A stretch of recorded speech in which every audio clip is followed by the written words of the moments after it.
Nintendo has always marched to the beat of their own drum, sometimes to great success, and other times to colossal failure.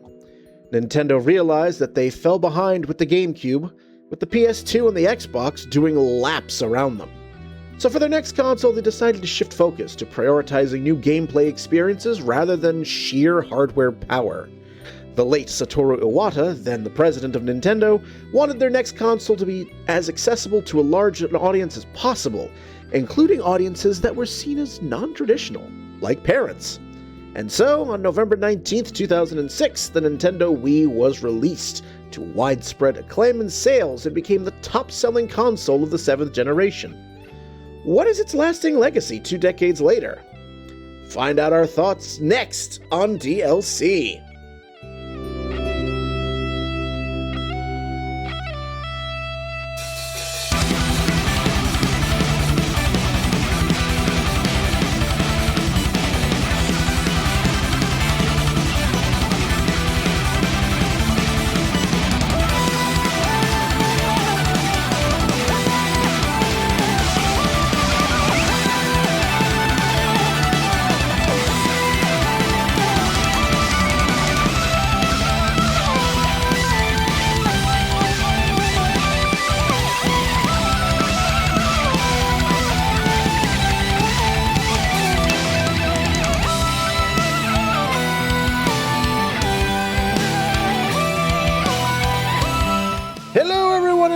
Welcome to another scintillating episode of Downloadable Content. I am Brian, and with me we have Veronica. Hello. And we have a Spencer. Hello. Welcome back, you two. We're going to be talking about the Nintendo Wii today, as it approaches its 20th anniversary. So before we dive into all of that, just want to remind everyone that every single episode of Downloadable Content can be found on our website, dlcpodcast.com, as well as Apple Podcasts / iTunes, YouTube, and Spotify. So it's all the different ways to get downloadable content into your ears. Don't say I didn't warn you. But yes, we're going to be talking about the Nintendo Wii and its legacy after 20 years. I mean, no one can really deny that it was a industry-changing type of console, considering where Nintendo was coming from prior to this. And considering it ended up as the 7th best-selling of all fucking time.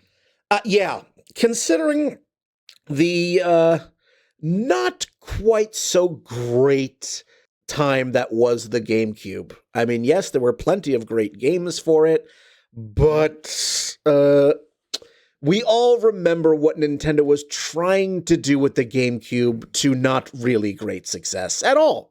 That's what they get for trying to be powerful for once.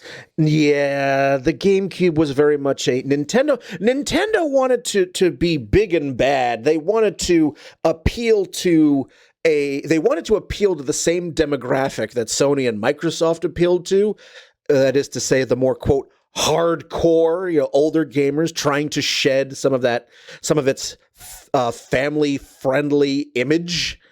And gamers, by and large, responded with a resounding thud. It was basically you stay in your lane, Nintendo. No, don't try to play with the big boys.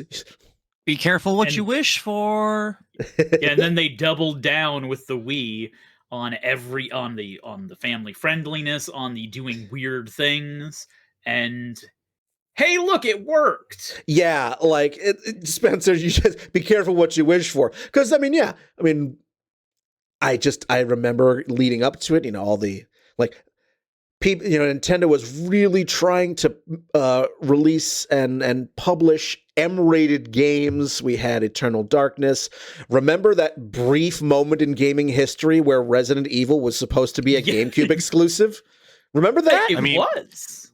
There was like multiple GameCube exclusive Resident Evil games, but yes, the meme of RE4, I still have the cartridge or the box that says only on GameCube in the top corner, which is always delicious.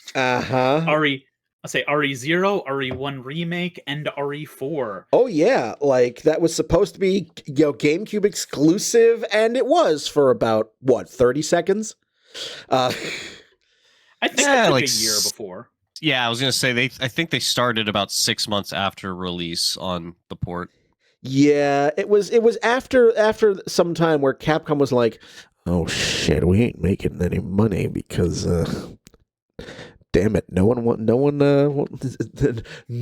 buying it because it's Nintendo and people are like, what the fuck are you doing?" RE4 did have an incredibly high attachment rate at the time. It did, but then it got bigger when it was released to other consoles. Oh, absolutely. It had a high attachment rate. There just wasn't enough base to the GameCube at the time. Oh yeah. Or at all. Or leaning closer to at all, seemingly. I still maintain that Eternal Darkness was the best game, one of the best games for the console that no one played. Okay. It was I know we're talking about the Wii. Did you two have GameCubes? Because I did. Oh yes. Oh yeah. Yeah. Oh yeah. I absolutely had GameCube. And like there were some good things in the GameCube, but I will say like I was a little disappointed by the GameCube. So I was hoping they were gonna have a return to form when they announced the Wii. And we know what happened. It sold freaking gangbusters. But yeah, like Nintendo, every person. Yeah, like Nintendo realized they needed to do something drastically different. And so the president of Nintendo at the time, Satoru Iwata, rest in peace. Rest in peace. Like, he had acknowledged that Nintendo had definitely fallen behind industry trends. Like, online gaming was becoming a thing, like a really big thing. And, you know, in a fucking moment, apparently market research had revealed that Nintendo's focus on unconventional hardware had made its platforms more difficult for third-party developers to support. You think? Yeah, and well, I mean that's. I mean, it is funny. Oh, go ahead, Spencer. They spent all of the N64 era and probably half of the GameCube era just recovering from losing to Sony with the whole debacle of the Sony Nintendo partnership, quote unquote. Yeah. Like it goes all the way back to that. Like you can blame the GameCube for a lot of things, but it was already behind before it even came out because of how the N64 performed, and both from a sales standpoint and from a like power standpoint. I honestly think the GameCube would have done better if it didn't come out right after the N64. I feel like two consoles that I mean, I won't say I don't think the N64 was a failure at all, but it definitely didn't perform the way they wanted it to. And I think having two of those in a row kind of made a lot of companies a little leery of jumping on the Nintendo bandwagon at the time. But from what you were saying a second ago, Brian, it's really funny because Nintendo was behind on internet connectivity, but they had a modem on the NES and the Super Nintendo. They were experimenting on it early on, and they didn't find much adoption to it, so they kind of left that as one of their little weird experiments. And when everybody else got on it, I think they were just going, oh yeah, no, we already tried that. It didn't really, people didn't really like it that much, so why bother going back to it? So it wasn't until much later that they realized, oh wait, no, we were just a little ahead of our time. Yeah, that'll happen. I remember when it was like seriously announced, and I remember the rumors and speculation calling it the code name was Revolution. And then when the official name of Wii was announced, I remember it was like the entire industry just deflated.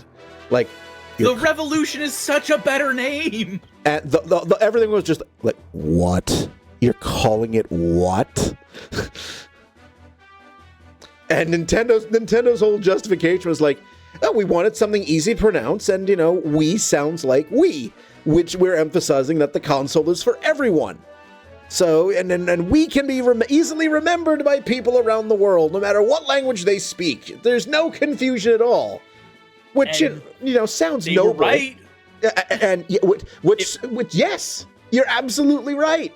And well, there was something that we, as the general public, including the journalistic public, didn't understand, was that they were going to be using that name to name every fucking game they released.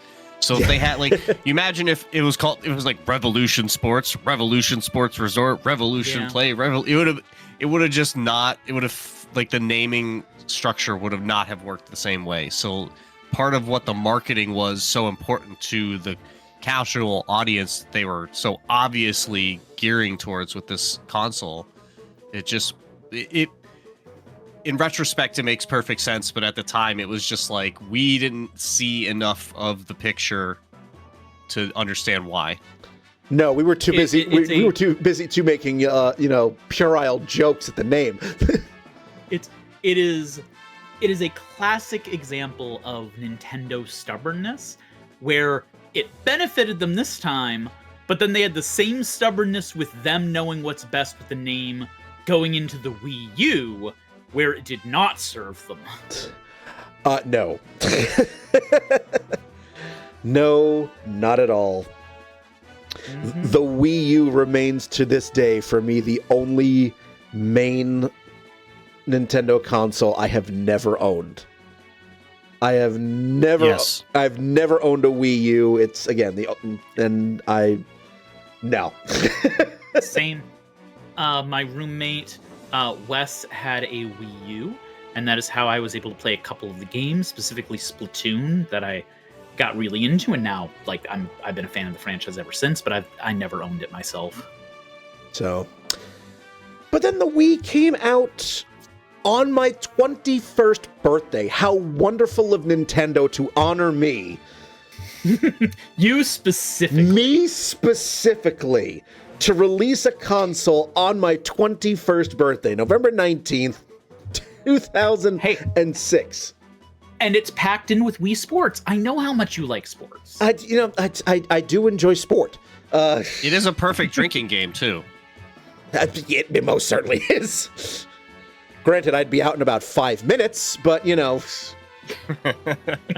But yes, it is. And, when it came out, I couldn't get one for months.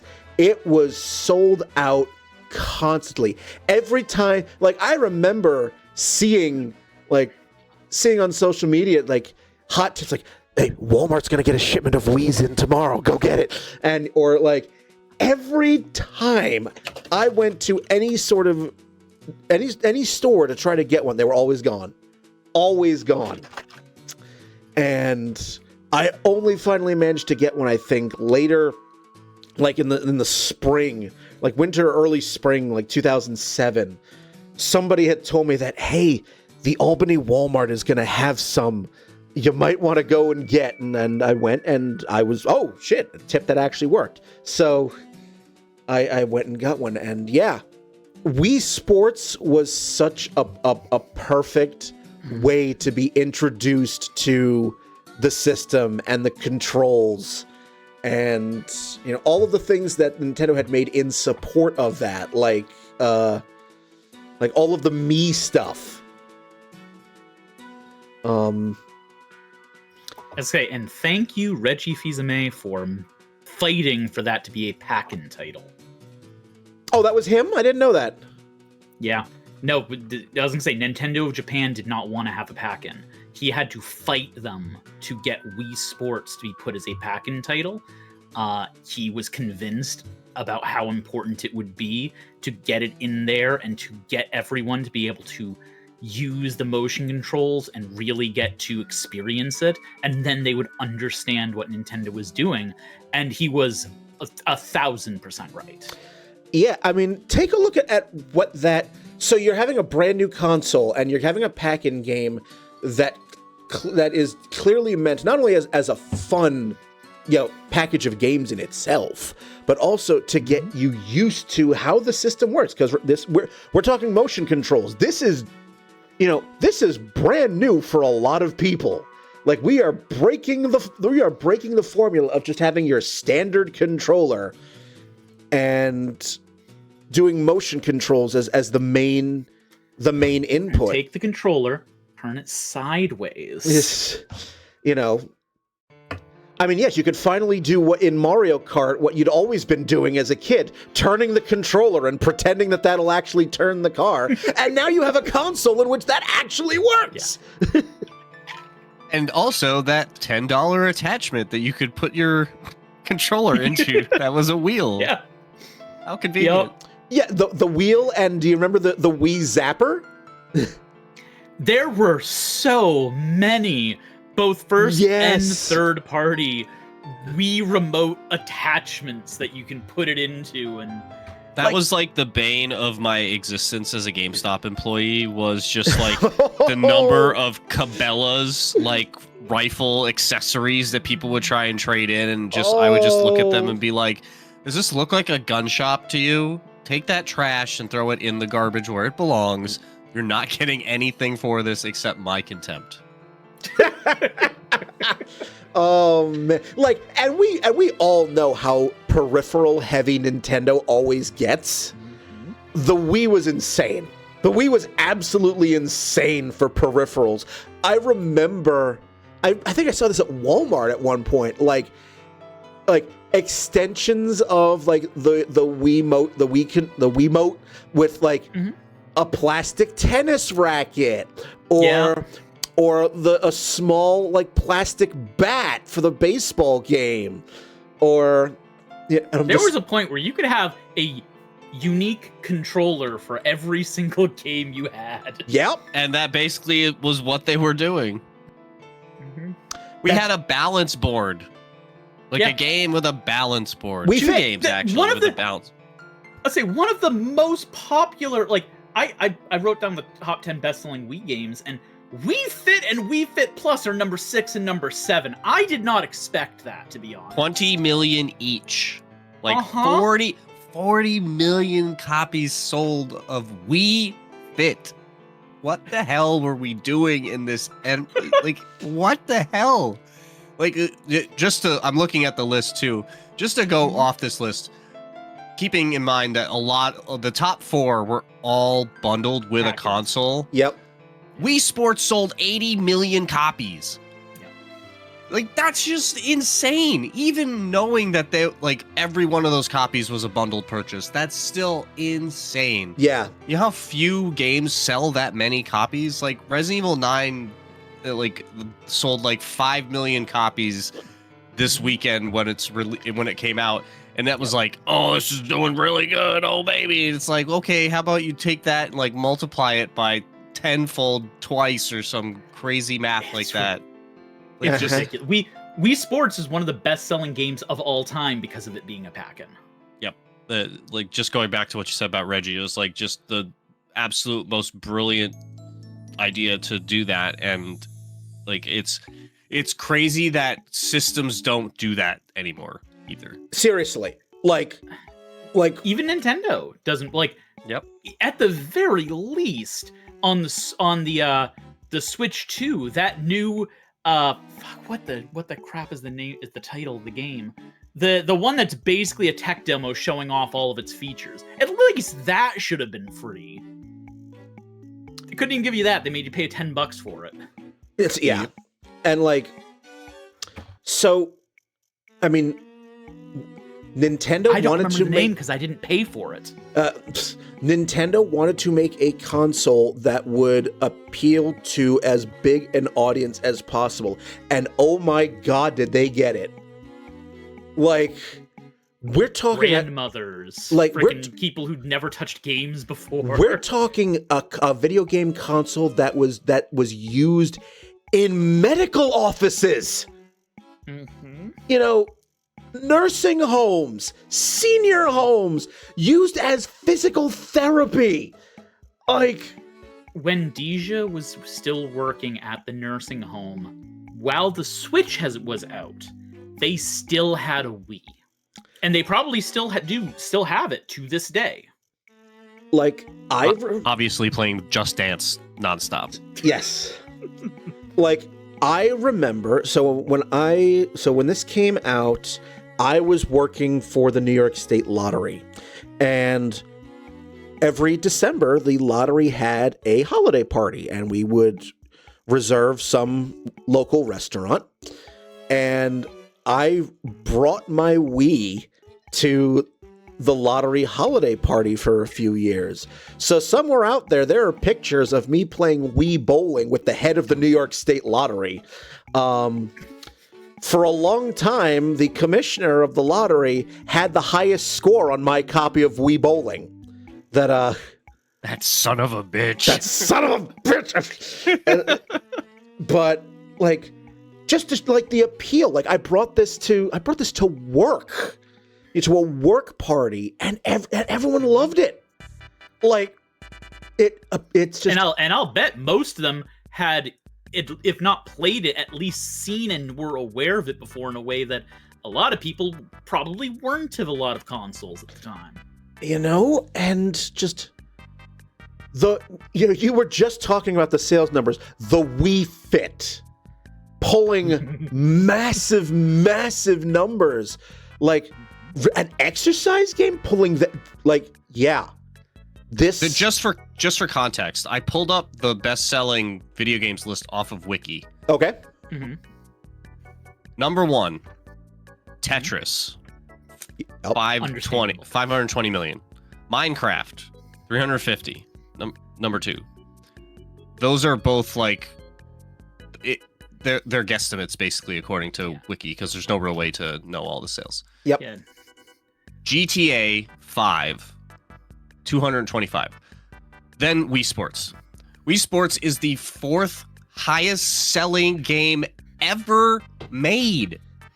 Yeah. Like, and like the other 3 games are on so many platforms that they make Resident Evil 4 look like inaccessible in comparison. Yeah. So like to have this one game on one console sell more than every other game except for 3 is stupid. And to pull up your Wii Fit point, Wii Fit / Plus combined together is 16th place all time. Right below Pokemon Red, Blue, and Yellow. What? Like, just absolutely, like, you look at this list and it's like all these like names where you're like, yeah, definitely, sure, I get these. And then it's just like, Wii Fit, Wii Sports. Why are these here?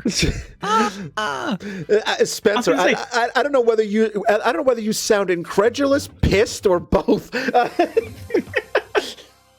It's just like yeah, go ahead. In the moment, like living in that time, you never thought about how much permeation there was, because those kind of numbers now people would be like absolutely going bonkers over for any game sales. So roll that back 20 years ago, like when gaming was less accepted socially. Like the Wii is kind of one of the reasons why it's become more accepted as a like form of entertainment. Like even though it was a system that was like family friendly and designed for like kids and stuff like that, it's still like, because everybody played it and everybody liked playing it, like no one's gonna be like, oh man, you played the Wii, what a loser. Like, no, because you were doing the same thing. You were firing up Wii Sports, or you were playing any of the other Wii versions of games that appeal to your personal taste. Yeah, just from a pure console, I'm not even talking about game sales. So console sales. So again, according to Lord Wikipedia, for the GameCube, Nintendo sold close to 22 million GameCubes worldwide. 21.74 approximately. The Wii, globally, sold almost 102 million consoles.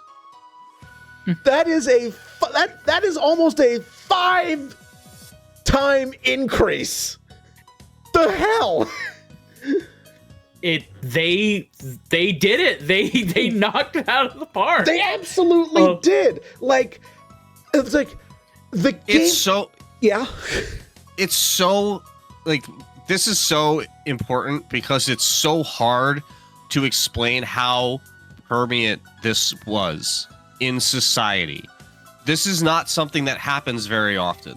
You get this once every like 15 to 20 years. You'll get something like this that like absolutely consumes all of entertainment, not just like the gaming niche.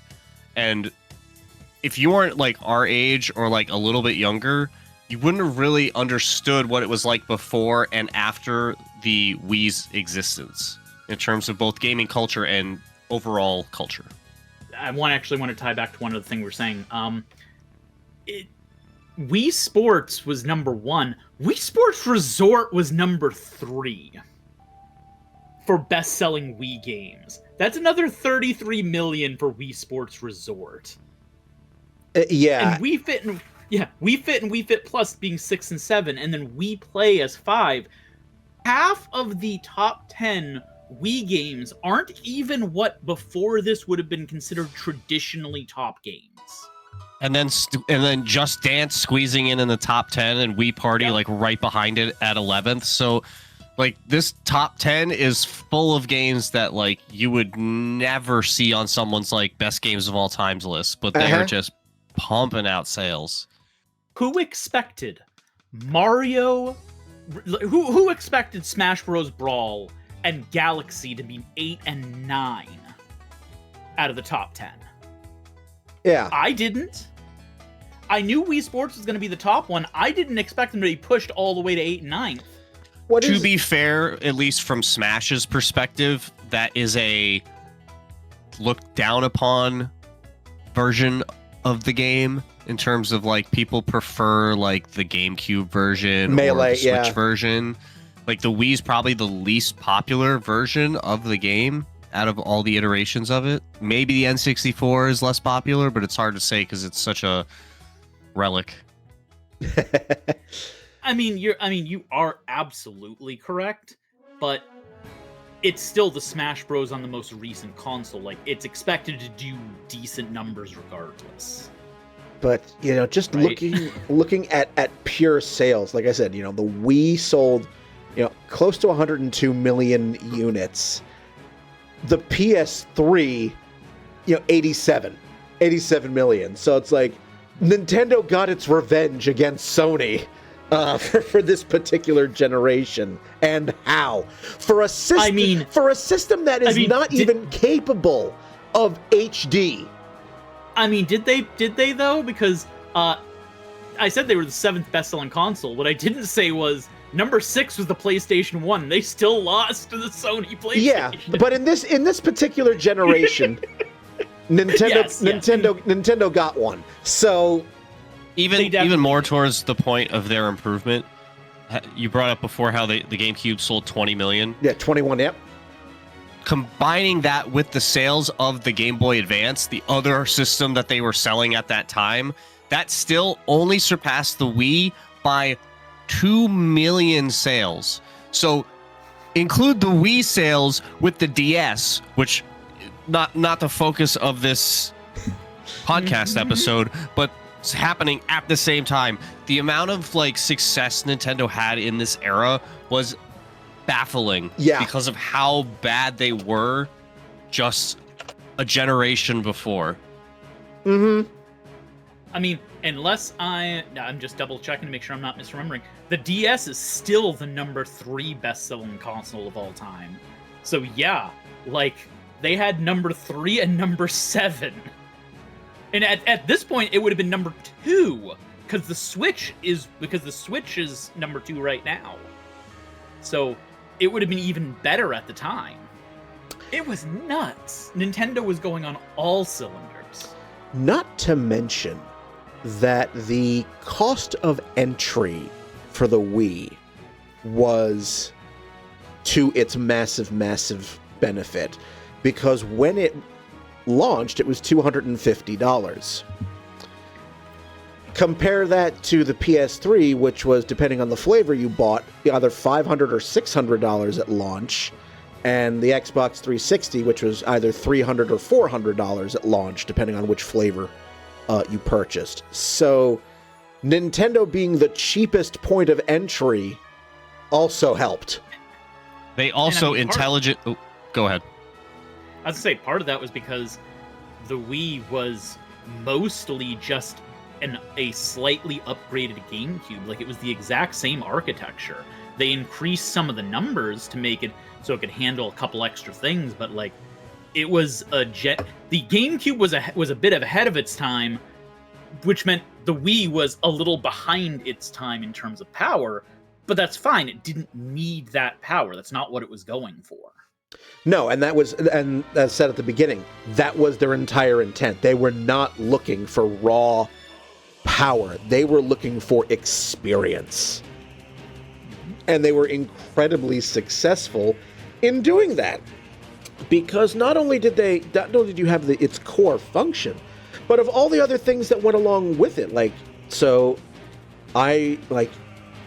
We're talking about some of its games, but think of all the other things that it brought along with it, like Virtual Console.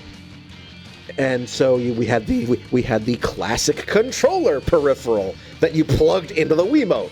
And it also had a pretty good selection of launch titles. Yes. It launched with Twilight Princess. It launched with Twilight Princess. Which was a big system seller. I mean, Wii Sports. I cannot tell you how many hours I wasted in Wii Sports.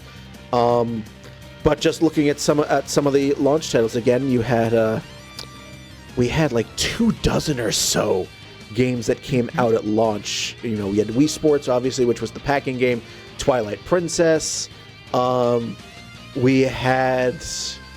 You had some surprisingly some third-party titles. Yeah, like I think there was a Rayman, Raving Rabbids. Yes. Then that weird Red Steel game that was like a samurai western kind of. Yep. I never played it, but it always looked interesting from the few screenshots I'd see of it floating around. Yep. We had Marvel Ultimate Alliance. That was a launch. Oh, Vicarious Visions. I remember you. You're local. We had to please the Metroidvania fans out there. We had a Madden game, and my soul hurts. Oh, there was a Rampage game. I remember that. Mm-hmm. But I mean, for me, it was Wii Sports basically for a long time, and then I think I also picked up. When did Mario Kart for the Wii come out? Not till 2008. Okay, so it's like no, I did not. I'm trying to remember because I did not get just Wii Sports. I think I also picked up Wii Play. Also, when I got the another big console. one, or at least memorable one, is Super Monkey Ball Banana Blitz. Oh yes, I know. I'm serious when I say I know a lot of people who had that as one of their launch titles. I did not. I had Twilight Princess because I didn't play it on the GameCube. I played it on the Wii, and that was an interesting mix because Link being right-handed. I mean, all right, fine. I didn't really care, but getting used to the motion controls. I think in the early part of the game, I died more times due to not figuring out the motion controls properly than actual difficulty. I appreciated Skyward Sword's motion controls so much more because I had to go through Twilight Princess's motion controls. Yeah, I'd never played this. Yeah. I'd never played Skyward Sword on the Wii. I didn't play it until it came out on the Switch. So, and just so people don't think, I'm a fan of Twilight Princess on the Wii. Up until Breath of the Wild, Tears of the Kingdom, Twilight Princess was my favorite Legend of Zelda game. I adore the game. Its motion controls are not good.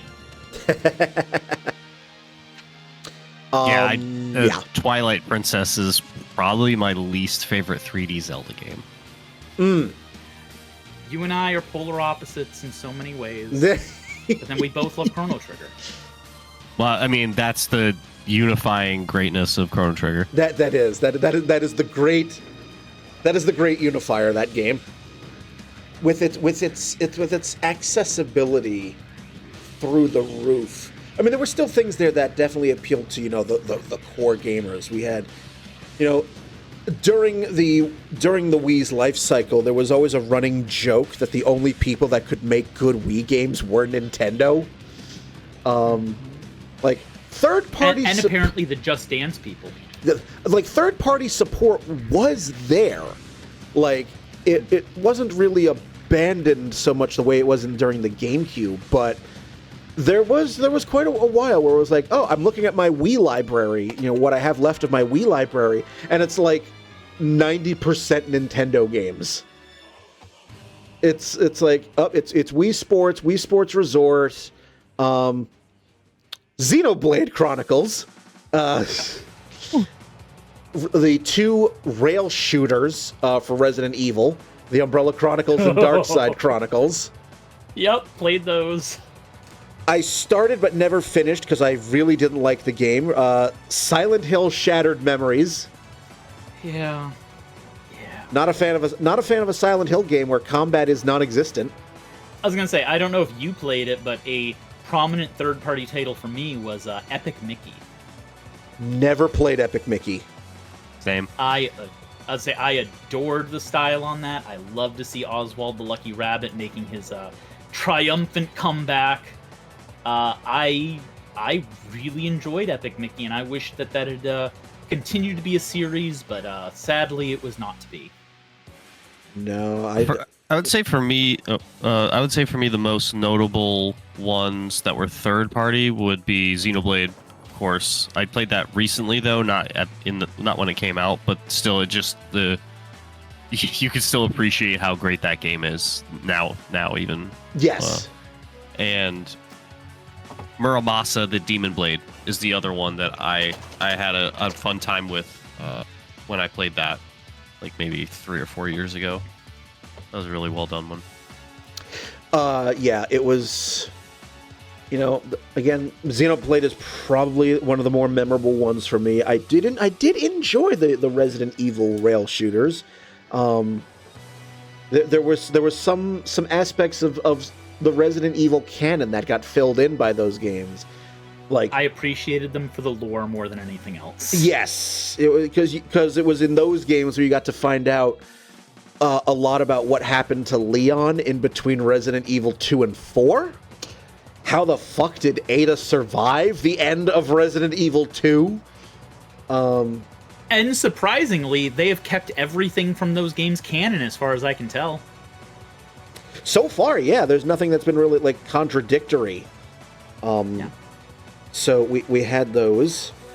We also I also, thanks to Virtual Console and WiiWare, got to play some older games that I never played when I was a kid. Like, I never owned A Link to the Past. I bought it for the first time from Virtual Console, and it's become one of my favorite Zelda titles. Because it's one of the best ones. Well, yes, I know that now. Or in my early 20s, I didn't know that before then. The Virtual Console, without question, was my favorite thing about the Wii.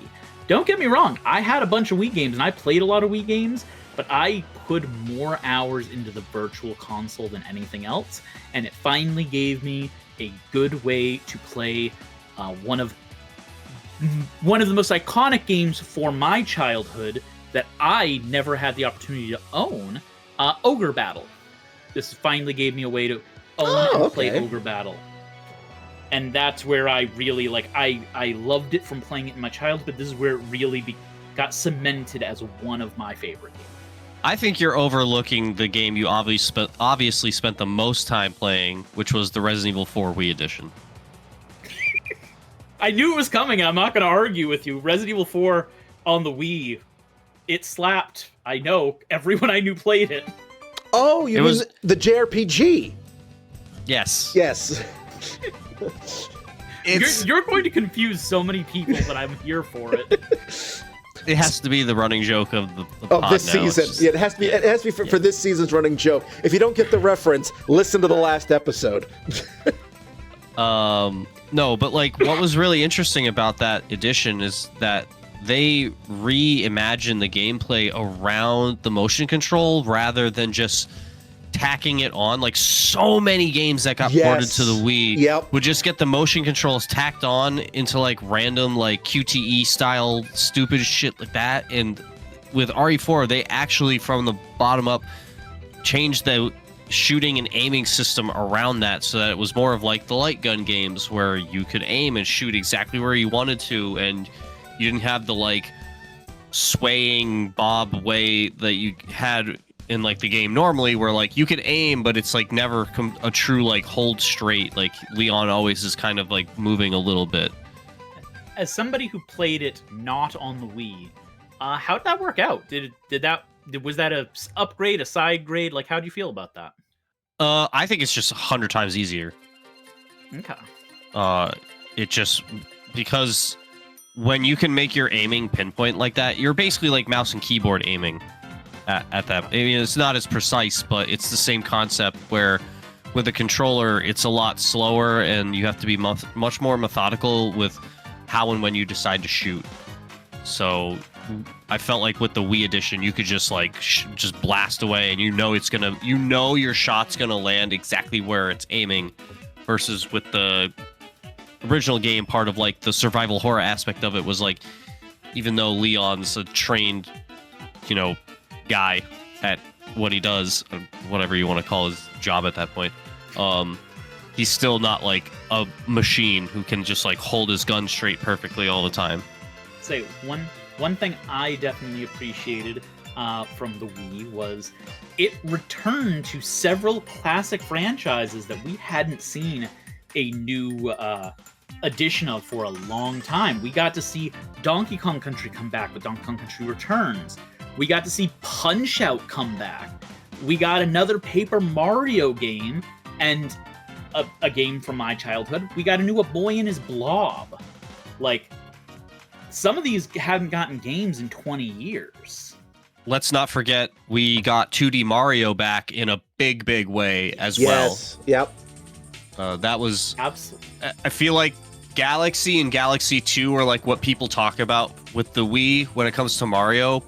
But I think New Super Mario Bros. Wii needs to be held in that same level of importance because of like how that game was so fun just playing with other people playing in that 2D style. Mm-hmm. I mean, it sold 3 times as much as Mario Galaxy. And I don't think if you asked anyone would even think that it outsold Galaxy. Yeah. Well, to be fair, bundle, so there is that. Yes. But yes, still, it's still like significantly more. And Galaxy 2 sold way less than Galaxy. So. And by the way, no shade on Galaxy. I like no. Galaxy a lot. Those are like 2 of the 3 top Wii games to me. It's like for me, it's like Galaxy 2, then Skyward Sword, then Galaxy 1. Those are like bing, bang, boom, 1, 2, 3, easy. But like, New Super Mario Bros. Wii is up there for sure. I never got to do Mario Galaxy 2. I intend to now that I have access to it again. So for me, it would go Galaxy, Twilight Princess, and then New Super Mario Bros. Wii. Well, let me just explain this the only way I know how. When you add Yoshi to a Mario game, it's better. It absolutely is. Yes. So it's just kind of the math of having. Just add it. Just instant Yoshi. Just add water. You don't have to convince me. Yoshi was my main in Smash, so. Oh, ew. Oh, fuck you. Fuck you. There's the acrimonious lovers. All right. So I loved New Super Mario Brothers. That was a lot of, and I also played it on the DS. I'm just so enjoyable. But you mentioned I loved Super Paper Mario. I mean, I love Paper Mario just as a whole. Like, I'm hoping at maybe this year or next year to stream at least the first couple of Paper Mario games on Twitch. But Super Paper Mario was so much fun. Also, like, I don't know if Spencer, you played any of the Mario sports titles for the Wii, but I also had Mario Superstar Baseball. You know, I had the because we had Mario. I did not. We had Mario Baseball for GameCube, and then we had a Mario Baseball game for the Wii, and they have not done another Mario Baseball since. What the hell are you waiting for, Nintendo? But I digress. For baseball to be popular again? Well, fuck you too. So I was gonna say, glad to see Spencer trolling more than just me. Yay! Hello. He aims to please. So No, I mean, honestly, Wii Sports and Wii Play were enough for me. Like, Yeah. I didn't really dive too deep into, like, any of the other, like, game-specific Wii-esque titles. fair enough. I'll be honest, talking about third-party stuff, I know most people experience them over on PlayStation, but at least for my brother and a lot of my friends, this is where they experienced Guitar Hero and Rock Band. Was on the Wii. To add more to the cavalcade of useless accessories, That made we your had the job Guitar of Hero living- era and the Wii era hand in hand. Ah. What did we do to And deserve they were this together. perfect injustice? There you go. Just to make your life at GameStop a living hell. You just picture like a dumpster just full of those guitars that are just broken or completely unfixable. They're next to the ET cartridges. Yeah, They could have just dumped them. It's just could have dumped them. they play baseball with them. They throw the ET cartridge and you smash it with the guitar. Yes, that's exactly what you do. So, you know, we're talking about all of these games and all these peripherals, but also, you know, Virtual Console, which again, you know, really, you know, allowed Nintendo for the first time, really, to put a lot of its older games up for people to repurchase. Because really, up until this point, the only way that you could play a lot of these older games was to still own the original console, and Virtual Console took all that away. And you know, I like the fact that you didn't have to punch in a credit card because you bought all the games on there using Wii points. And same thing. The fact that the Virtual Console had Commodore 64 on it, had Neo Geo on it, it had Sega on it. TurboGrafx. It wasn't just Nintendo. Yeah. Which was very interesting. This is where I got introduced to the TurboGrafx. And then you had WiiWare, which was basically, you know, Nintendo's version of basically like Xbox Live Arcade. But it was still a great way for indie devs. WiiWare was absolutely amazing for indie devs. My big gripe with WiiWare is that now you can't. Any game that was released for WiiWare you can no longer purchase. So there's probably a ton of games that on that service that will never ever see the light of day again. However, if you still own a Wii and you still have it connected to the internet, you can still download those games if you bought them before. I tell you about a little thing called piracy. Get him. Pretty much. I think there were, because this is something I looked into in the past. I think there were 10 games when all of that was no longer accessible, that were considered lost media. Everything else had been ripped in some form, and all 10 of the games that were considered lost have been found by today. Okay. I don't believe there are any games from the WiiWare that were that are lost as of right now. But like, you know, what WiiWare was helped by like big names like Telltale. Yep. Like, they put a Strong Bad game on WiiWare. It was Strong Bad's cool game for attractive people. Also, it's one of the top 100 best rated games on the Wii. You know, that doesn't mean as much as it sounds like. You know, unfortunately, I remember that I think one of the main criticisms, I think, of WiiWare was that Nintendo had put such a stringent file size limit on it. Like I remember there were some games that, you know, the developers really wanted to release it on WiiWare, but Nintendo's restrictions made it impossible. Like, I think there was, I forget the name of the developer who did Super Meat Boy, but, you know, that was initially supposed to be on WiiWare, but it had to get canceled because they refused to compress their game to fit in with Nintendo's size limit. But we also got Final Fantasy IV: The After Years, which I started playing then, and I never actually finished it because at the time I felt like the game was basically another retelling of Final Fantasy IV, so I just stopped. Brian, tag me in. Okay, fine, go. I played through the After Years, though not on the Wii. I did own it on the Wii, though. I never played it at the time. But I did play through it, and I will say, I adore the characters and the character development in it. The story is just a complete rehash of Final Fantasy IV and doesn't really bring anything new to the table, but it was absolutely worth playing just for getting to see and experience these characters again and getting to see how they've evolved over time and their character growth and arcs, which are both actually excellent. All right, well, there we go. You heard it here first, ladies and gentlemen. But my suspicion that the After Years story was basically Final Fantasy IV trash all over again. I'm glad to know that I was not really far off the mark. Not at all. So good.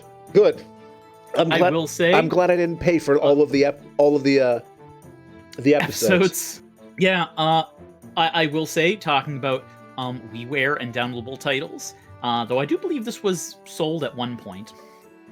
What the fuck is Sonic doing in the top 100 games by score?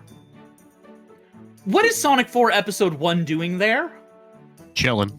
It should not be rated well. I mean, I don't recall it being bad. It was just not as good as, say, like Sonic 2 or Sonic 3. It was certainly better than Sonic 1. Have you considered that it's the worst Sonic game? I'm biased. I hate Sonic 4. The controls, the momentum, like, it's a bad game to control for me, and it is my least favorite of the franchise. I can understand a different opinion. I'm not a huge fan of number 1 to begin with, so I would not argue with you if you thought number 1 was worse. Yeah, I just think 1 is a little too clunky from a gameplay perspective.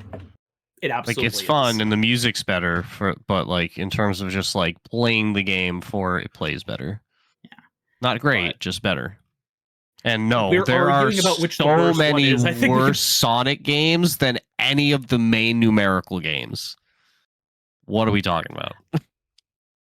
And I think on that fun note, I think that's where we're going to end the first half, shitting on Sonic, because apparently that's what we do here. Thanks, Veronica. I love Sonic. I just love good Sonic. But yes, when we continue on the other side, we'll talk about some more of our favorite Wii games and more Wii stuff, because it's what we do. So you'll have some music, and yeah, you're listening to our 20th anniversary of the Wii episode. We'll see you on the other side.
And we are back with the second half of our Wii 20th anniversary retrospective. We are all still here. We have not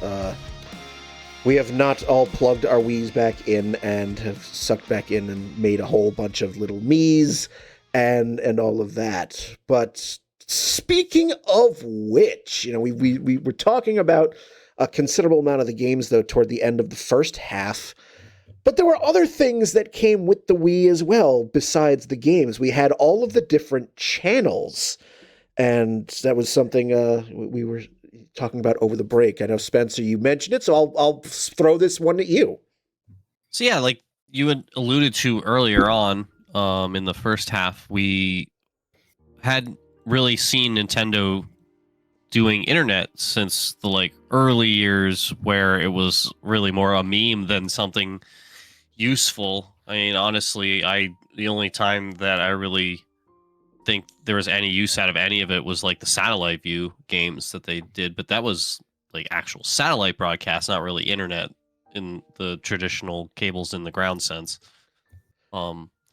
So with the Wii, we're exposed to the internet, so to speak, for the first time really through a Nintendo system, because it wasn't just the channels were the basic stuff of news, forecasts, the shop where you can buy your virtual console games and all that other stuff.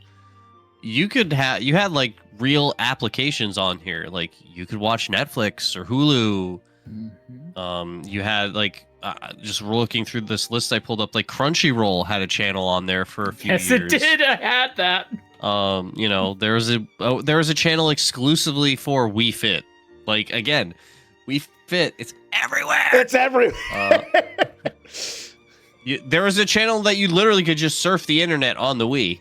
Now, I wouldn't suggest doing that unless you really hated yourself and wanted to be punishing yourself in every possible facet of internet searching.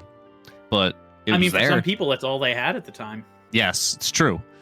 But, much like, some people had played only the PS1 edition of Chrono Trigger, I wouldn't wish that upon my most hated enemies. Fair. So did you guys have any experience with any of these third-party applications on the Nintendo? Because I'm sure we all messed around with the Me channel and maybe pulled up the news channel every once in a while just when some random thing would pop up that looked kind of interesting. You want to go first, Veronica?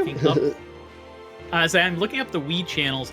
Off the top of my head, the only two I can think of that I used on any sort of regular basis was I had Crunchyroll, because I'm a huge anime weeb. And later on in its lifestyle, the Homebrew channel. There was that. I had the YouTube channel. I know that. I didn't really watch Netflix on the Wii a whole lot. One of the Nintendo-based channels that I just thought was just fun and cute, the Everybody Votes channel. I don't know if you remember that. It was just literally just opinion polls. Mm-hmm. It was just very, very silly and fun. The amount of pre-data mining internet. I miss you. The Me channel, I can't tell you how much fun it was in those early days to create Miis of not just yourself, but everyone you knew. Because those could be shared across the internet. And you could have other friends' Miis in your own game. I'm a little disappointed that they didn't keep the Miis going forward. Into the Switch and now the Switch 2, it's not that they have completely disappeared. They have been so de-emphasized over the years. I thought that was just going to be a thing for Nintendo. I mean, they still exist. You can still have Miis, and it's more just the permeation of them in gameplay. There's not Wii style games in the Switch era where you would use your Mii as your game player avatar. They do have some that The RPG. Tamagotchi or whatever. Yep. Life that they Tamagotchi use. Life. Yeah, that one I remember it using them. So it's just not as much as it used to be for sure. I can name one other channel that I used a lot. So, Brian, could you do me a favor? And for the break music, could you put the Wii Shop channel theme in? I was already intending on doing that, so... We're all on the same page, because that earworm still lives in the back of my head. Yeah, I was already intending on doing that, so... Might get me a copyright strike from YouTube, but I don't give a fuck. But but no, it's just... I loved the Me channel, and just because Nintendo incorporated Mii's in so many of its games, including wasn't the Smash version for Wii, that was Brawl, yes, that was Brawl. Okay, so like wasn't like your Mii an option as a fighter in that game? Yes. So there was that, and I always found it hysterical whenever I was playing Wii Sports, and you were playing baseball, and how are these Mii's being able to swing a bat, field, and run without the use of legs or arms? Just an amorphous floating mass over here. Do you ask Rayman how he Raymans? No, I don't, and maybe I should. Oh, another episode. How does Rayman work? How does it?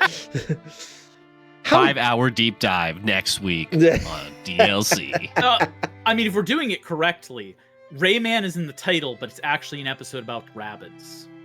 Just all rabbits.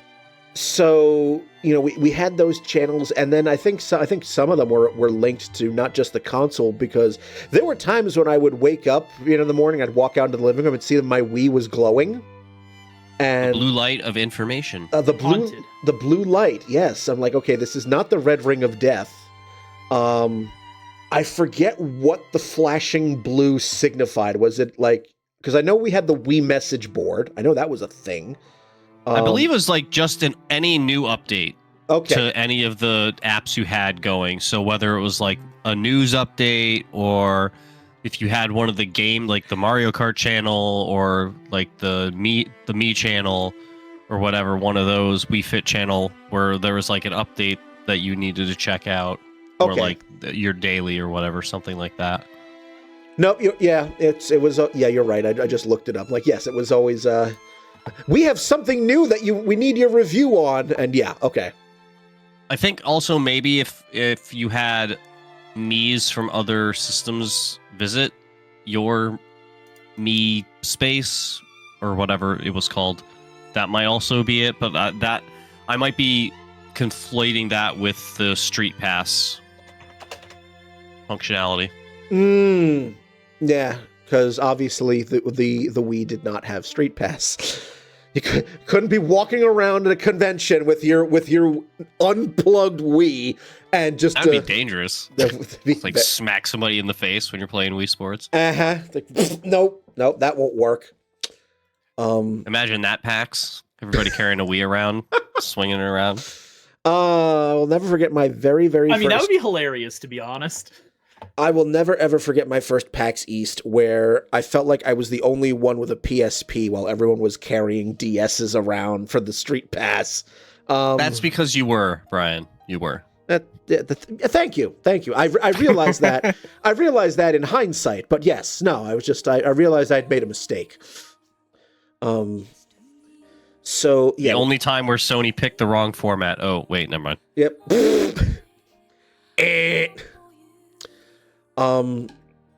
So yeah, I'm trying to remember some of the other channels. We had the Me channel. There was a photo channel, if I remember correctly. I never used it, but it was pre-baked in the system where you could with your SD card you could upload photos. Yep. And I remember the internet channel. Again, if you hated your... trying to use the internet browser on the Wii was kind of like trying to use the internet browser on the PS3. It was just a nightmare experience. It was a little nostalgic because it's like basically like late 90s internet, like 480p. Like you can barely read what you're seeing on the screen and you can't zoom in or it'll just be a blurry, blocky mess of gibberish. Yep. Good times. Very good times. But also, the fact that it had an SD card slot meant that you could transfer your downloaded games to it because the system did not have a whole lot of memory. It also led to one of the easiest jailbreaks ever. Yes. Yep, it absolutely did. Cracking your Wii and installing Dolphin is pretty much like standard issue for basically everyone. I absolutely did that. I also had a bunch of SIM cards with a bunch of different games on it because I did a lot with Virtual Console. There you go. I mean, I remember just how... I never did it, but I remember how, all of the, stuff in message boards and whatnot about how easy it was to actually just jailbreak the thing. I'm gonna say that and the DS were both two of the consoles I actually did jailbreak and used for a long time that way. So, shifting away from some of the channels and and going back toward some of the games, like I know that the joke for years for Nintendo was, wait, they're still trying to discover what this internet thing is all about. But, like, I remember... And I feel like they tripled down into the internet so hard in the Wii. Like, I feel like they were more into the internet than the other consoles were. It certainly seemed like that sometimes, especially with games like Mario Kart, which... That thing, you could connect to the Wi-Fi connection service, and I spent so many hours playing Mario Kart on the Wii over the internet because I found myself playing with friends a lot. Like, it was one of the first really, like, online multiplayer games I had played. There's no reason why it would have sold. 37 million copies. Yep. Yeah, wasn't Mario Kart Wii like the top-selling standalone, like not pack-in game? No, that was also a bundle. It was a pack-in. Oh, Mario Kart was a pack-in? Okay. Yep. Yeah. It was sold. Yeah, ahead, Wii Spencer. Play is the highest-selling Wii game that isn't bundled. Okay. LOL. Yeah. Okay. all four of the pack-in titles, Sports, Mario Kart, Resort, and Super Mario Bros. Wii, all were sold individually at different times, but they were all pack-ins at one point. Okay. It's why we it's why we sold Wii Sports separately, because once it switched over to the others as pack-ins, you still wanted to be able to get those Wii Sports sales to those people. Yes. Okay. Yeah. No. Now I'm looking at the list of top selling Wii games, and I'm like, okay, I'd forgotten that Mario Kart Wii was a bundle, because I didn't get it bundled. It was the second bundle, and I'll be honest, I know Wii Sports sold significantly more. But at least at the Walmart I was at, I swear we sold more of the Mario Kart bundles than we ever did the original Wii Sport ones. I mean, you might have. But a lot of those people probably also picked up Wii Sport, so... Yes. Oh, it was dirt cheap. It's not like it was a $60 game or anything. You could barely notice the difference after paying for the console, how much Wii Sports adds on. Yeah. So, some of the other games that I remember owning for the Wii... probably one of the cutest, most meltingly adorable games I have ever created, and I'm annoyed that I did not mention this on the Cozy Games podcast until after I had finished editing it, and I realized, shit, I should have mentioned that game. Kirby's Epic Yarn. I mean, that game. Yes. I mean, that game is pure laudanum. It's just I have a bias for games that have a very distinctive aesthetic style, and holy crap, did Epic Yarn have style. Epic Yarn made me freaking melt because of how cute it was. I couldn't play it in long, for long periods because I'd start like melting at the screen because I just got overcome by cute. It was disgusting. I never finished Epic Yarn. This reminds me of it. That might be something I come back to this year. I was gonna say, do you still have a Wii? I do still have a Wii. I don't remember if I still have my copy of Kirby's Epic Yarn, though. But if I don't, I can deal with that. You can deal with that. Was the Wii the origin of the Mario and Sonic at the Olympic Games series? Okay. Yes. Mm-hmm. Yeah. Yeah. Because that's when Sega made its like official partnership, quote unquote, with Nintendo. Okay. All right. Because before that, they were still trying to convince themselves that they hadn't bungled they haven't bungled their way out of the industry yet. Ah, okay. I couldn't remember if that was a GameCube, if that originated on the GameCube or on the Wii. So okay. That is one of the Sonic games I have never played. Because sports. I mean, it outsold Link's crossbow training, Veronica. I mean, but still, my beating heart. It's crazy that game is in the top 20.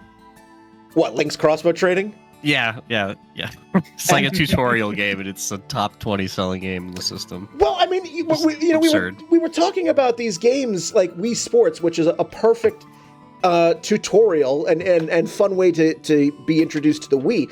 I mean, we see that influence even now. Didn't the PS4 or the PS5 come bundled with the Astrobot? Yes. Yeah. I believe the 5 comes with the. Is it Playroom? I forget. There's a bunch of different Astro games. Yeah. Astrobot is the full game. Astro's Playroom was the one that was bundled that was like kind of a little teaser, a little taste. Yeah, basically. And it was amazing.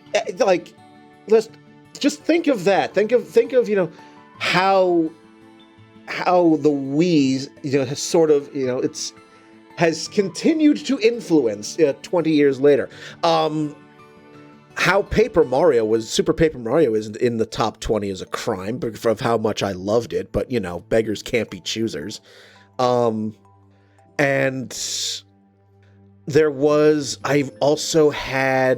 I think I had Mario Party 8 for a while. And for me, there was just something, it was missing something. It was missing the whole peel the skin of the palm of your hand off factor that was sorely missing. Well, you could just fire it up on the Nintendo Switch Online service. Yeah. Yep, I could do that and just shred my hand at, But I also have my N64, and I did buy a used version of the original Mario Party. So anytime I want to rip my hands apart, I always have that to look forward to. And you can be soothed by the amazing sounds of Yasunori Mitsuda. Yes, I could. Yes, I absolutely could. Like, Veronica, you mentioned that, we got to see some resurrections of some franchises. You mentioned Donkey Kong Country Returns. There was Kirby's Return to Dreamland. Mm-hmm. Which I never played. But like I love and still play it sometimes. Excuse me. The original Kirby's Dream Land. If I have half an hour to kill. It is very short. What, Return to Dreamland or Kirby's Dream Land? Or both? Kirby's Dream Land. Yeah, it's a very short game. It's fun though. Yes. There's a reason that it blew up the way it did. There was also a couple of like really limited edition games for the Wii, like Nintendo put out the 25th anniversary edition of Super Mario All-Stars, which was a collection which was a collection that was originally released on the Super Nintendo. I primarily picked up that game for the commemorative soundtrack that came with it. I was buying that game more for the soundtrack because I already had All Stars, on the Super Nintendo still, and on an emulator. At that point, I didn't have any of my childhood games anymore because of family stuff. So the Wii was really where I was able to start to rebuild my collection from the beginning.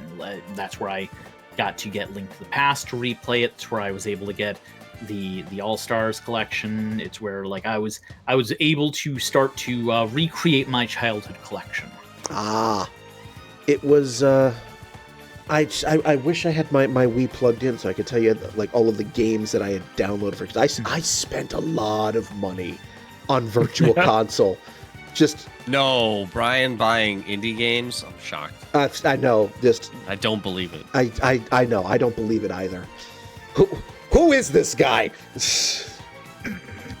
There was one other franchise that we didn't talk about. Monster Hunter's first Nintendo release was on the Wii. Yes, it was. I did not know that. Not a huge explosion like the 3DS one that really took over popularity wise, but it was the first Nintendo installment of the franchise, and that franchise is a big one nowadays. So good to know. Didn't know that. Mm-hmm. Yeah. It kind of flew under the radar. I mean, until the one that was on the 3DS, but it was on other systems. But that was the one that really made Monster Hunter super popular, everywhere. So it was still not that popular yet. So it's understandable that most people didn't even know that it was on the system. Yeah. When you said the series that we hadn't, sorry, Brian, you go ahead. So we also got a remake of GoldenEye for the Wii. I don't know if either of you remember that. No, I actually completely blanked on that. I never played it, but I didn't know about it. I was just not. I wasn't there. I didn't own the remake. I remember owning it for N64 and loving it. And I never picked this up for some weird reason, but then again, the remake, they had to obviously make some changes because by this point Daniel Craig was playing Bond as opposed to Pierce Brosnan, so we had to update the game for that. Because God forbid they have the wrong Bond in the game. You were mentioning Guitar Hero earlier, and I'm just looking at how many Guitar Hero games came out for the Wii. I'm counting 1, 2, 3, 4, 5, 6, 7, 8 Guitar Hero games. And if you count it, and if you add in the Rock Band games and DJ Hero, there's a lot. You might even say too many. Spencer, earlier when you mentioned a series we hadn't touched on yet, I thought you were going to say No More Heroes. Well, that was established. Monster Hunter had existed for, early PS2 era, basically. So, a good 3 or 4 releases before that one came out. Yeah, I think 3 releases is correct. I'm trying to remember. I remember there were some Harvest Moon games that wasn't started on the Wii. No, that was Harvest Moon started in the Super Nintendo. Yeah. That had been established, but we were getting to a point where I'm looking at, we were looking at the top selling Wii games, and the top 10 are all they were all made by Nintendo. All except Just Dance 3, except which for is 1. Yeah, all except 1 in the top 10 were all made by Nintendo, which as the system's life went on, it was getting to be more than just a running joke amongst gamers. This was starting to be borne out by the fact that It seemed like the only people that knew how to make a Wii game was Nintendo. Like, funnily enough, the last physical game sold for the Wii was Just Dance 2020. I mean, what else are you gonna do during COVID? Just Dance was a juggernaut during this era. Oh yeah, Just Dance is still so much so that, you know, it's still played at PAX East. Like, there is a designated dance stage for people to jump on and play one of these. Like, it's still a thing. Like, we still have a home for people who just love dance games. It's incredible to see just how this genre just keeps managing to stay alive. Okay. Did either of you two have Just Dance? No. No, but I have played Just Dance. Okay, then you can confirm. I was gonna say, because I don't have Just Dance, and I've asked my friends, I have not a single person I know has Just Dance. At one point, it was a joke in my group of friends that Just Dance is not actually a video game that sold, it's a social experiment to see who can figure out it doesn't exist. And I know that's not, but it was the joke at the time.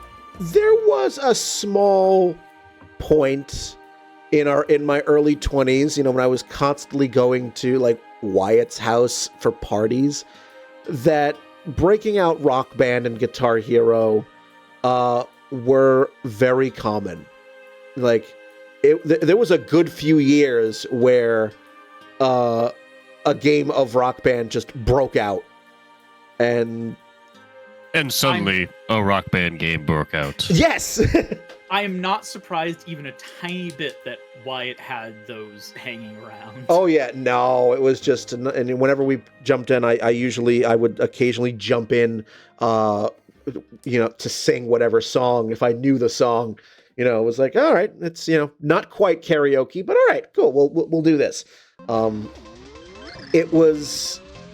But yeah, like the running joke that, again, the only people that could make a good Wii game was Nintendo. Because for whatever reason, a lot of third-party developers just saw the Wii and the development kit and we're like, what the hell do we do with this? We have no idea. Make the sloppiest slop possible for the masses and not care at all about making a quality game for the gamers. I mean, that's the correct answer.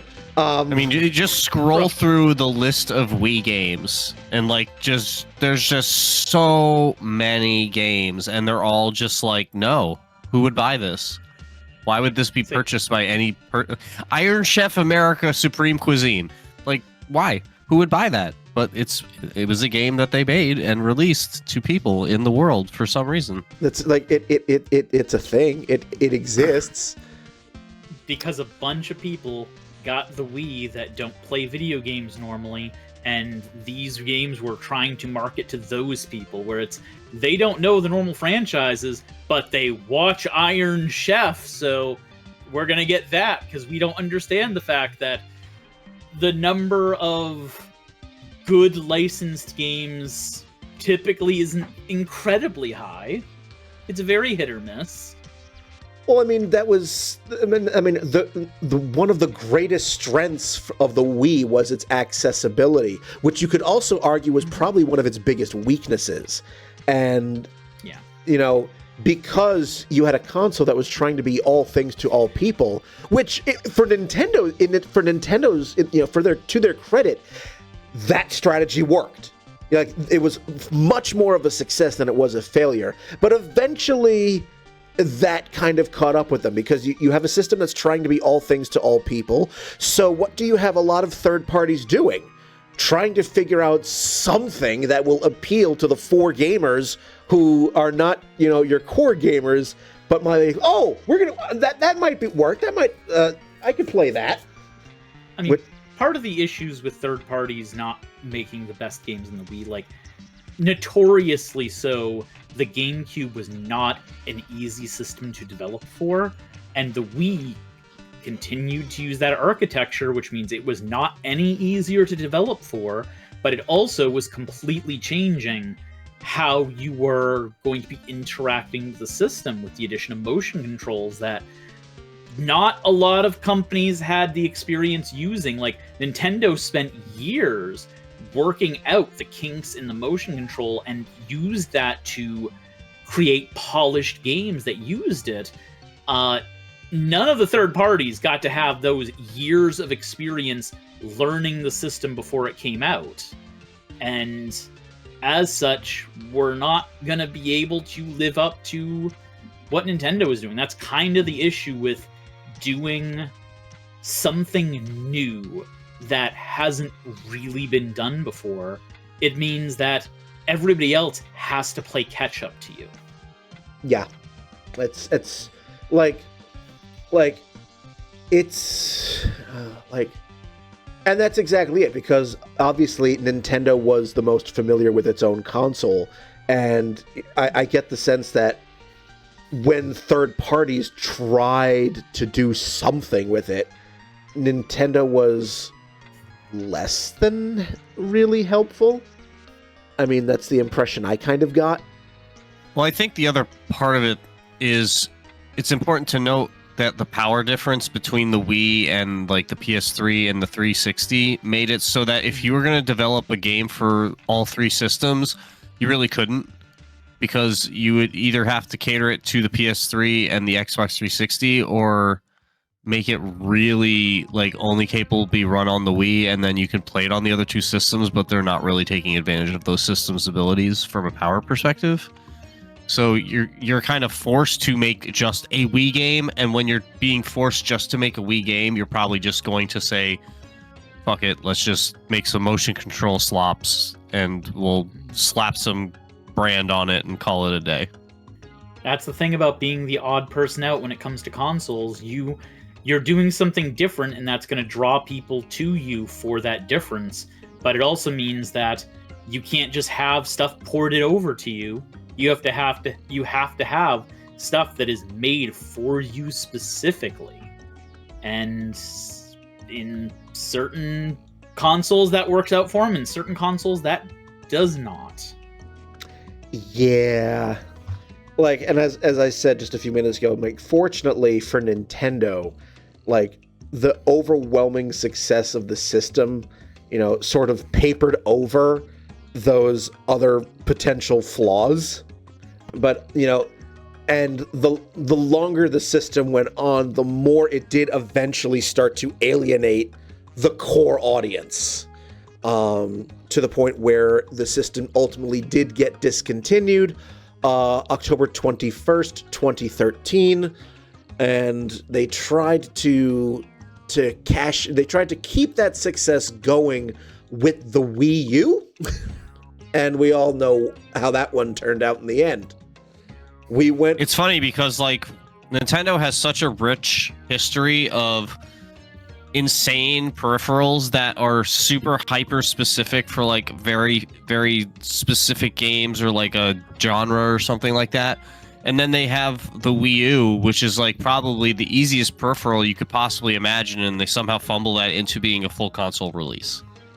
Baffling. Yeah, like, so like the Wii U comes out in 2012, and just so many people thought it was just an accessory to the Wii. I cannot, and by this point, no, was I out? Yes, I was out of retail by this point, thank God. But I wasn't. I know you weren't, and I felt so bad for like anyone who worked in retail electronics, because I could only imagine how many conversations that you must have had with customers explaining the Wii U, like, no, it's not an accessory, it's its own separate system. And and Nintendo goes from having almost 102 million Wiis sold to only 13.5 million Wii U's. Worse than the GameCube. Like, the fall from grace was overwhelming. Swift. Oh my god.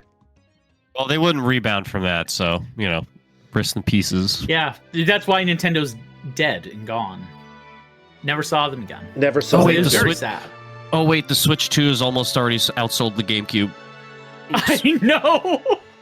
I'm not. I can't. I have to imagine that the Wii U is probably Nintendo's worst. So the bar is not. Virtual Boy. I'm looking it up right now. Virtual Boy definitely did not sell that many. Oh, under 1 million. No, you're right. 770,000. Mm-hmm. Okay. They're Yep. re-releasing it to get those numbers back up, though. So don't worry. They'll crack 1 million. Don't worry. No, don't you worry your pretty little head about it. So, bringing this back a little bit. So here we are, 20 years later. And so I guess the question that we have to ask ourselves, the question I posed in the intro was, what is its legacy? 20 years in, obviously it did a lot for the industry at large. I mean, the Wii was such a transformative console that, even though, a lot of, motion controls aren't really that much of a thing anymore. We mentioned that the Wiimote, and then its later upgrade to the Wii Motion Plus, that really started game companies and game developers, console makers down the road of incorporating things like touch sensitivity and gyroscopic controls into their controllers. 100%. And I mean, if we're talking the legacy, the inroads that video games made into the mainstream and casual audience is largely due to the Wii. We would not have video games at the level we do right now when it comes to a number of people playing in sales if we didn't have the Wii right now. We just wouldn't. It would be a completely different ecosystem right now if the Wii had never been a system. Yeah, I think that it kind of is just hand in hand with the DS as the resurfacing of Nintendo to the top of the industry. And even though there was the Wii U hiccup and the 3DS was not as it wasn't as unsuccessful as the Wii U, but obviously wasn't as successful as the Wii or the DS, so it was definitely a downward trend. But this to me is the point where Nintendo became the true juggernaut that they have been since the Wii and the DS. Nintendo hadn't been that dominant since the NES Super Nintendo era. And they got some of that. They got that back in the Wii, and then eventually we ended up getting the Switch, which, I mean, we don't even need to talk about how successful the Switch was. Oh yeah, I learned my mistake from not pre-ordering the Wii. When I decided I pre-ordered the Switch, so I was not going to miss out again. So and I haven't had that many games to play on it, I do not regret picking up my Switch 2. It's got Pokemon, that's all I need. Yep. Mhm. As Donkey Kong Bonanza was a freaking blast, so I do not regret it for that. And I still need to play Odyssey, so I'm kind of really behind on that whole Mario chain. yeah. We've mentioned the health benefits that the Wii provided, because it's been used in physical therapy settings. It's been used in just rehab therapy for stroke victims, people who suffer from cerebral palsy, Parkinson's. That's one thing you actually touched on really early on, but we never really. I mean, we're not going to dig into right now, but there were a ton of add-ons for the Wii, specifically for the medical industry. to connect into machines and to be able to do certain tests. Like, I was a bit shocked by how broad what the Wii was used for. Yeah, like we've mentioned over and over again this episode that Nintendo deliberately made a console that prioritized experience over raw processing power and wanted to make it accessible to everybody. And again, by and large, they absolutely succeeded. So, like, I can't think of another video game console that's used in medical settings like that. I mean, I don't know. I don't know. What happened. If the PlayStation Move or if the Kinect made it into that area, but Probably not, just because of the price point being much higher for entry for those. I've been surprised before, but I wouldn't think so. Yes. We mentioned that it was great for homebrew and emulation. I actually did not know this until I was doing some research for this episode, that because the Wiimote used Bluetooth to interface with the system, I did not know that there was people were trying to use like the Wiimote as like a light pen. Yeah, and you can. I mean, the fact that it uses Bluetooth, you can still connect it up to a PC and use it as a controller to Tay. Like, Yes, you can set it up to use the actual Wiimote with Wii emulation on your PC. It's a bit of a pain in the ass. But I was going to say, I'm like, there's probably some work involved. There is. You specifically have to also get one of the Bluetooth bars to go with it. Yes. Because, or presumably get an adapter, but I didn't end up getting the physical adapter. I just ended up getting a Bluetooth bar and had to work around that. It's been years since I did it, so I don't remember all the details, but like, it worked. And then I think the last thing that I know I want to touch on is, I mean, we joked about it at the start of the second half, but the music. Like, the music that came with the system, like the Wii Shop channel and the Me, the Me theme. You can find covers and memes featuring like those Wii tracks everywhere to this day. So here's a little thing, and we do know now, but sorry, that's my med alarm. You know what it is. You've heard it before. Yes. But yes. So, for a long time, there was a bit of a question among fans of Nintendo on who composed all of that music, because there are no credits anywhere in the Wii actually telling you who composed any of the music for any of the background stuff on the Wii. And that was an open question for a long time, with fans both in America and Japan trying to track down who it was that did these super iconic little background themes, little jingles. And we did end up finding out who it was. I do not have it in front of me right now, but that was a nice little scavenger hunt for a while. Well, let's community building exercise. Well, let's see if a quick Google search tells me.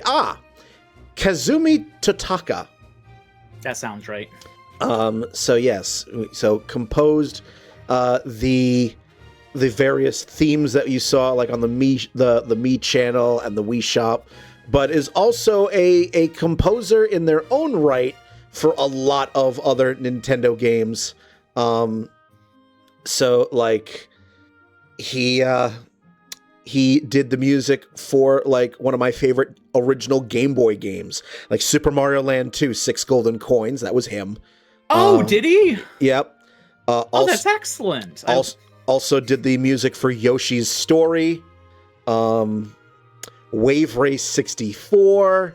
Okay, I adore Wave Race 64. That's That music lives on for me. Okay, this guy really knows what he's doing. Did some of the music for Luigi's Mansion. Yeah. So, he Maybe we have a composer to talk about for the next music episode. Possibly. I don't think we have any shortage of composers to talk about for music channels, but sure. Not Sure. to mention that I'll continue to blow your mind a little bit more, Veronica. Not only is he a composer, he's also voiced several characters for Nintendo games. He voices Yoshi. Okay. My boy! The fucking goat. Voiced Yoshi, but also voiced in other Nintendo games. He was the voice of Professor Egad, Captain Olimar, Birdo, KK Slider, and for several years was also the voice of Shy Guy. Voice of Yoshi and voice of Birdo? Look at that. What more can I... So just letting you know, this guy's been around a while. So, to be specific about his influence too, he in part wrote Ballad of the Windfish for Link's Awakening, which is yes, like the most iconic song in that game besides the overworld theme, which is, in my humble opinion, the best overworld theme in the entire series, but that's just me. I would not argue with you. You are absolutely correct. 100%. He's the voice of Yoshi in Mario Kart World, so... And I think Ballad of the Windfish is right up there with iconic little pieces of Zelda music with any of the Ocarina of Time Ocarina songs. Yeah.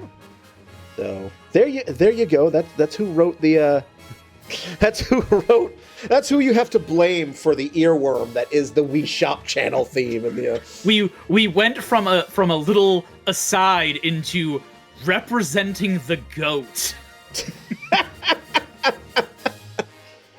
That's the only kind of investigative reporting you will get live on downloadable content. Downloadable content. The only kind you will get live. The only time you will get live. So after 20 years, even though I don't really play the on the Wii anymore, there's still times when I will still occasionally break it out. Not often, but I do sometimes. Yeah, I broke it out last year for a replay of Skyward Sword on Hero Mode. Yes, and when you played Xenoblade, did you play it on the Wii or did you get... Yeah. Okay. Oh yeah. Yeah, I went from Skyward Sword into Xenoblade. There you go. I was putting good work into that Wii, but my Wii is also my Resident Evil 4 speedrunning machine, so that thing is beat. That thing has seen a lot of love. I wouldn't call it love, but sure. Fair enough. Do you guys have anything else you would like to add? I was gonna say, I'm so glad so many of the classic Wii games have gotten ported to the Switch. Yes, indeed. But yeah, if you guys have anything else to say, otherwise I will put this episode to bed. And that's the silence I needed to tell me that it's time to put this episode to bed. So if you have any questions... You can put that episode to bed. Thanks! Do it. If any of you out there have any questions, comments, or want to wax nostalgia about the Wii alongside us, you can go onto the website, dlcpodcast.com, click on the feedback button, and let us know. You can also give us ideas for future episodes. We're always willing to look and entertain those ideas. Every single episode can be found on the website, in addition to Apple Podcasts / iTunes, YouTube, and Spotify. So there we are. All it remains for me to do is to thank Veronica and Spencer for being on this episode with me. And until I see y'all again, I'm Brian. Have a good one, everyone.